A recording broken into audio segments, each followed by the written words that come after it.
दोस्तों, स्वागत है आप सभी का मेरे चैनल पर। And for better experience watch the video at faster speed. Episode 5 की स्टार्टिंग में दिखाया जाता है सुशी गलती से वाइन चिकन खा जाती है, जिससे वो बहुत ज़्यादा अजीब फील करती है और वो गलती से पानी की वजह वाइन ड्रिंक कर लेती है।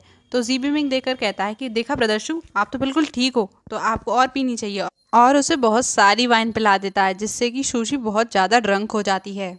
रूशवांग और जीबीमिंग तो वहां से उठकर चले जाते हैं और फिर फियुआन और प्रिंसी उसको पीछे से उठाने की कोशिश करने लगते हैं। सुशी कहती है कि मैं उठ नहीं पा रहा हूँ, मैं तो कुर्सी से चिपक गया हूँ। और फिर कहती है एक बात बताओ ब्रदर पी, क्या आपने कभी प्रिंसी के साथ में वाइन पी है? तो वो कहते हैं कि हाँ। तो कहती है मुझे जलन हो रही है। और फिर खड़ी होकर फ्यूआन से कहती है फ्यूआन तुम कितने अच्छे हो, सबके लिए खाना बनाते हो, तुम्हारा थैंक यू। तो फ्यूआन कहता है कि मास्टर इनको यहाँ से ले जाओ, ये कितने डरावने लगते हैं ड्रंक होने के बाद में। से ही प्रिंस सी उसको ले जाने लगते हैं तो वो कहती है कि ब्रदर पी एक बात बताओ कि इतने सारे ब्रदर पी क्यों खड़े हुए हैं? तो वो कहते हैं कि मैं एक ही हूँ। और फिर वो जैसे ही उसको उसके कमरे की ओर ले जाने लगते हैं तो वो रास्ता बदल लेती है और कहती है मेरा कमरा तो उधर है, और प्रिंस सी के कमरे में चली जाती है। प्रिंस उसे निकालने की कोशिश करते हैं पर वो निकलती नहीं और खंबे से चिपक जाती है और कहती है सब कुछ इतना घूम क्यों रहा है।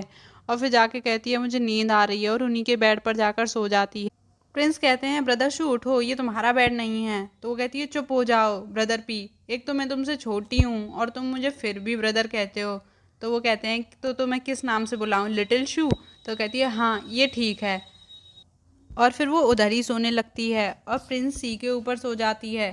और फिर उनके गाल पे अपना गाल रख लेती है और कहती है कि तुम बहुत ठंडे हो और मुझे बहुत अच्छा लग रहा है। और ऐसे ही वो सो जाती है, पर सुबह जब उसकी आंखें खुलती हैं तो वो बहुत एम्बेरस हो जाती है और चुपचाप प्रिंस सी के कमरे से निकल जाती है। अपने कमरे में आकर सोचने लगती है कि जल्दी से उसे अब कैपिटल की तरफ चले जाना चाहिए। फिर वो सोचती है कि आखिर वो भाग क्यों रही है, आखिर वो एक आदमी के रूप में ही तो है।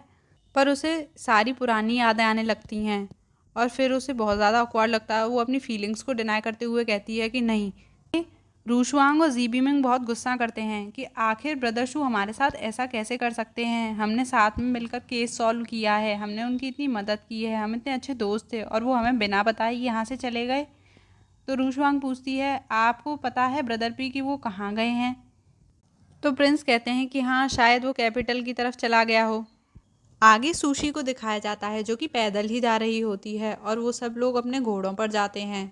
और फिर वो एक होटल पे पहुंचते हैं। वो वहाँ पूछते हैं तो उन्हें पता चलता है कि कोई भी कमरा खाली नहीं है सिवाय एक कमरे के। तो प्रिंस कहते हैं कि हम आगे देख लेंगे। तो होटल का मालिक कहता है कि इसके आगे दूर दूर तक कोई भी होटल नहीं है, तो बेहतर होगा कि वो यहीं एडजस्ट कर लें। जीबीमिंग कहता है कि पर रूशवांग, तो रूशवांग बोलती है कि मुझे तुम लोगों पर ट्रस्ट है, इसलिए ठीक है कोई बात नहीं, हम एडजस्ट कर लेंगे। फिर जीबीमिंग उस होटल के मालिक से कहता है कि तुम्हारा अपना भी तो एक कमरा होगा ना जिसमें तुम रहते हो? तो कहता है कि हाँ। तो वो उसे ज़्यादा पैसे देकर कहता है कि इस लेडी के लिए उसे क्लियर कर दो, और वो मान भी जाता है। तभी प्रिंस सुशी का याद करके कहते हैं कि जो वर्कर्स के लिए रूम है, एक रूम उसे भी तैयार कर दो। तो मालिक कहने लगता है कि नहीं ये पॉसिबल नहीं है। और वो सब लोग कहते हैं कि हाँ हमें और रूम की क्या ज़रूरत है ब्रदर पी। वो लोग चले जाते हैं। फिर सुशी वहाँ आती है और वो रूम के लिए पूछती है तो उससे मना कर दिया जाता है। तभी पीछे से प्रिंस आते हैं और उसे कहते हैं ब्रदर शू तुम यहाँ पर। तो वो उनको देखते ही लौटने लगती है। तो वो उसे बताते हैं कि दूर दूर तक कोई भी होटल नहीं है, तुम्हें शायद यहीं रुकना चाहिए। इतने में जीबी मिंग और रूशवांग भी आ जाते हैं और वो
पर अकेला हूँ तो तुम चिंता मत करो और खुद को चोट मत पहुँचाओ।